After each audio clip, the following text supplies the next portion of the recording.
Assalamualaikum warahmatullahi wabarakatuh. Hai Sobat Mbak Tiwul, apa kabar semuanya? Semoga dalam keadaan sehat dan baik-baik saja serta dilancarkan segala urusannya hari ini ya. Terima kasih buat yang sudah mampir di video ini. Boleh dibantu like dan subscribe-nya ya.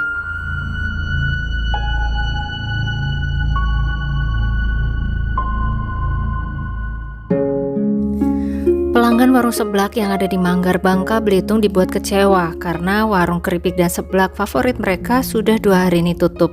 Mereka senang jajan di sana selain karena seblak masih jarang yang jual, penjualnya juga selalu melayani dengan sangat ramah. Orangnya hangat, menyenangkan untuk diajak ngobrol sembari jajan. Namanya Bu Lilis Sumarni, usianya kurang lebih 46 tahun. Dia sepertinya bukan orang asli Bangka Belitung, keluarga besarnya ada di Jawa Barat. Statusnya adalah janda setelah berpisah dengan mantan suaminya. Dan untuk menyambung hidup, Bu Lilis berjualan keripik serta seblak di warung miliknya. Dia tinggal di sebuah rumah sederhana yang berada di kawasan Mirang, Dusun Padang 1, Desa Padang, Manggar, Kabupaten Bangka Belitung. Kabarnya sih dirinya ini tinggal bersama dengan seorang pria berusia sekitar 50 tahunan yang masih ada hubungan kerabat dengannya. Namanya adalah Nanang Suryadi. Hubungan mereka berdua adalah sebagai sepasang kekasih yang sudah berencana akan menikah. Keduanya saling mencintai terlebih dari pihak laki-lakinya. Nanang tampak sangat mencintai Lilis, bahkan sudah pernah mengajaknya untuk menikah beberapa kali. Namun sayang, sepertinya keinginan mereka untuk menikah tidak akan pernah terwujud. Karena Lilis ini kemudian menghilang sobat, dan tidak ada yang tahu kemana Lilis pergi. Terhitung hari ketiga hilangnya Lilis, tiba-tiba datanglah 2 orang di rumah Ketua RT Desa Padang. Mereka membawa sebuah berita yang kemudian akan menggemparkan kawasan Mirang, Manggar. Orang tersebut ternyata masih kerabat dari Lilis maupun Nanang. Dia mengajak iparnya ke rumah Ketua RT Mirang untuk menceritakan kejadian yang mereka alami kemarin, di mana Nanang di tanggal 10 November 2024 sekitar pukul setengah 8 malam datang ke rumahnya untuk meminta bantuan uang. Nanang mengaku bahwa dirinya harus membayar ganti rugi kepada seseorang yang telah dia tabrak di jalan. Namun si kerabat ini tidak mau percaya begitu saja karena Nanang sepertinya juga tidak yakin dengan ceritanya sendiri. Dan setelah didesak terus oleh si kerabat, akhirnya Nanang pun mengaku bahwa dirinya telah menghabisi nyawa seorang perempuan di tanggal 9 kemarin. Sebelum si kerabat yang keheranan ini bertanya lebih lanjut, Nanang sudah pergi dari rumahnya dengan terburu-buru. Si kerabat masih antara percaya dan tidak percaya dengan cerita yang disampaikan oleh Nanang tadi. Mereka masih berusaha mencerna cerita yang disampaikan oleh Nanang. Dan pada pukul 2 pagi, jadi sudah masuk tanggal 11 November ya, tiba-tiba Nanang datang lagi ke rumah si kerabat tadi dan bercerita bahwa betul dia telah menghabisi nyawa seorang perempuan di tanggal 9 malam lalu, dan perempuan tersebut telah dia pendam di dalam rumah si korban, kemudian dia tutupi dengan kain dan semen cor-coran. Mendengar pengakuan Nanang, tentu saja si kerabat ini menjadi terkejut bukan main sobat. Dia pun segera mengusir Nanang dari rumahnya karena merasa sangat takut dengan Nanang. Selama kurang lebih 2 hari, si kerabat yang mendapat cerita mengejutkan dari Nanang kemarin terus-menerus berpikir keras apakah Nanang berkata jujur dan siapa perempuan yang dimaksud oleh Nanang. Sampai akhirnya dirinya pun mengajak kakak iparnya di tanggal 13 November untuk mengecek ke rumah Lilis yang mereka ketahui adalah kekasih dari Nanang dan masih ada hubungan saudara dengan mereka sendiri. Kepada ketua RT setempat, mereka bermaksud meminta tolong untuk memastikan apakah cerita Nanang benar dan apakah perempuan tersebut adalah Lilis Sumarni. Ketua RT segera membawa mereka berdua ke kantor desa dan dari sana ketua RT menghubungi pihak kepolisian setempat. Tidak lama setelah laporan dari warga mereka terima, pihak kepolisian pun langsung mendatangi rumah Lilis. Saat tiba di sana sekitar pukul 12 siang, mereka melihat kondisi rumah sangat sepi dan pintunya terkunci. Seketika tercium aroma yang kurang sedap dari arah dalam. Saat itu warga yang mengerumuni rumah Lilis cukup banyak dan semua mencium aroma kurang sedap dari dalam rumah tersebut. Berbagai hal buruk pun berkecamuk di dalam benak mereka masing-masing. Tetangga mereka yang ramah apakah dalam kondisi baik atau tidak? Polisi segera bertindak dengan mendobrak pintu rumah Lilis dan setelah berhasil dibuka paksa, mereka masuk ke dalam rumah yang tampak gelap tersebut.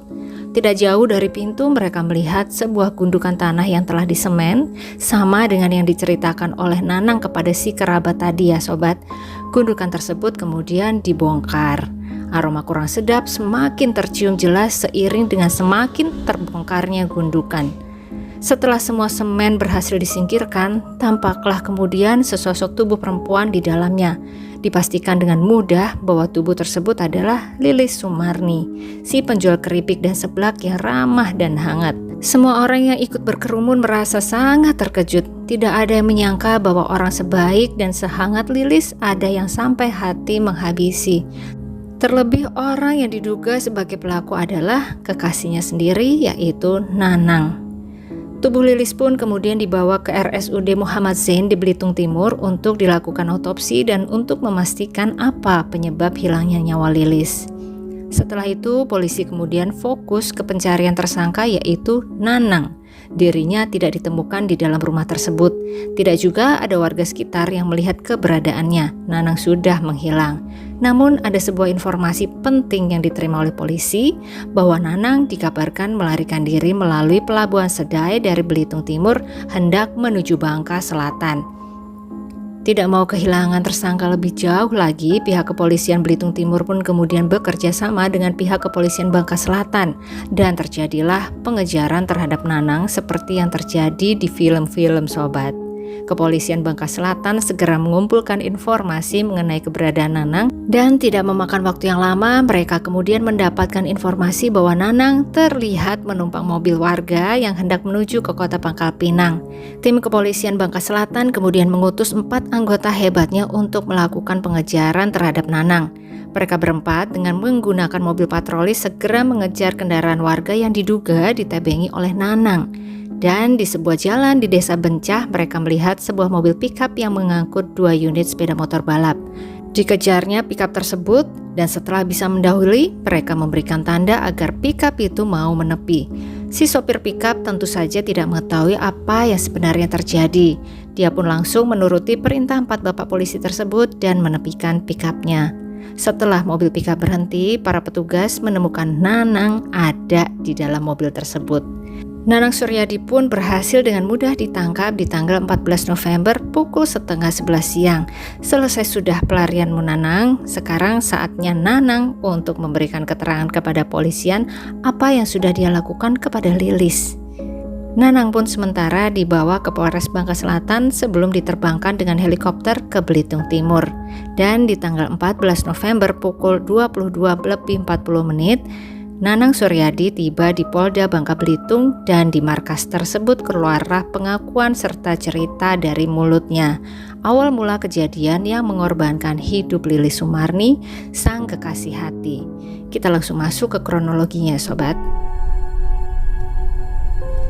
Di hari Sabtu, tanggal 9 November 2024 lalu, Nanang melihat Lilis sedang sibuk mengobrol dengan mantan suaminya melalui telepon.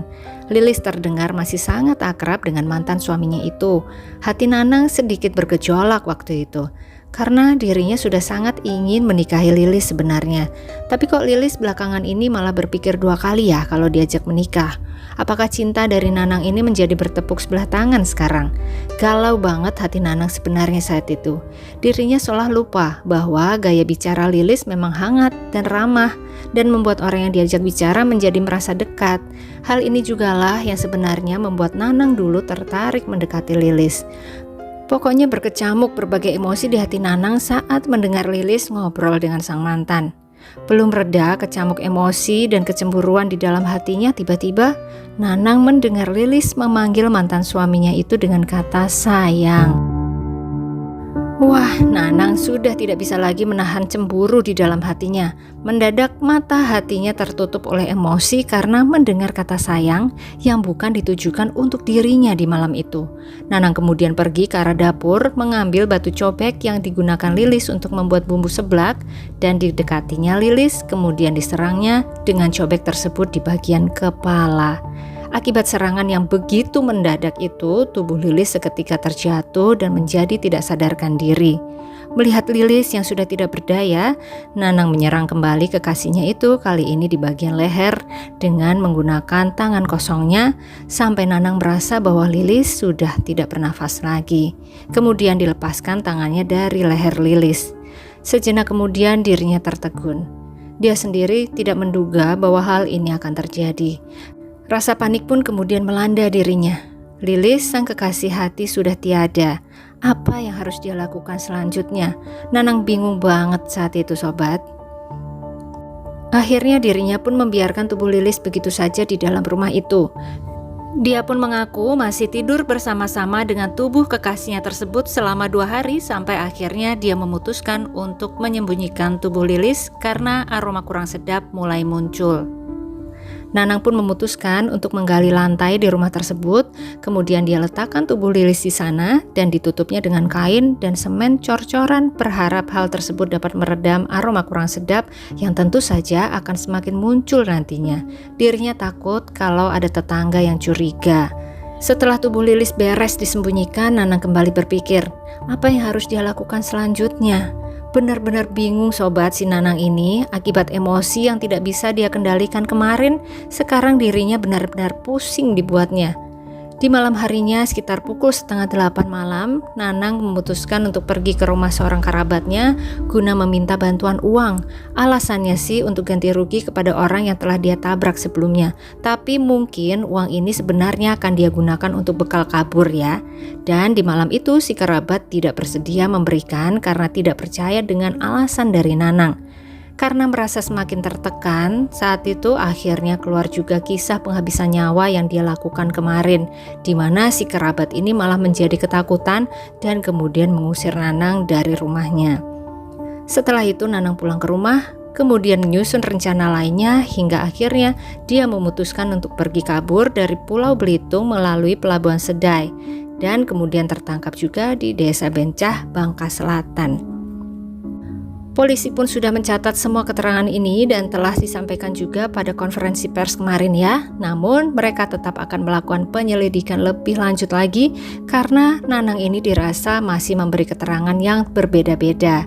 Dan untuk proses autopsi saat itu pihak yang berwenang masih menunggu kedatangan keluarga Lilis dari Jawa Barat.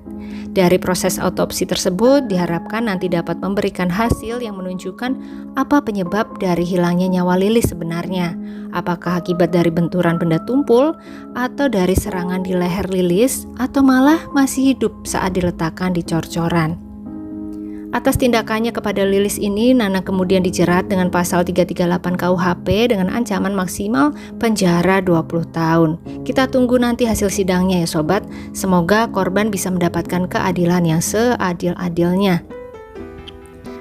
Demikian akhir hidup dari Lilis, si penjual keripik dan seblak yang dikenal ramah dan hangat. Ternyata kata-kata sayang yang ditujukan kepada orang yang tidak tepat bisa menjadi pemicu hilangnya nyawa seseorang ya sobat ya.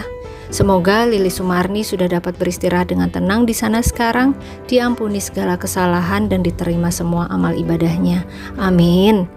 Terima kasih untuk semua yang mengikuti video ini sampai akhir. Jangan lupa like-nya kalau suka sama video ini. Tapi kalau kurang suka atau kurang berkenan, boleh di skip saja ya sobat.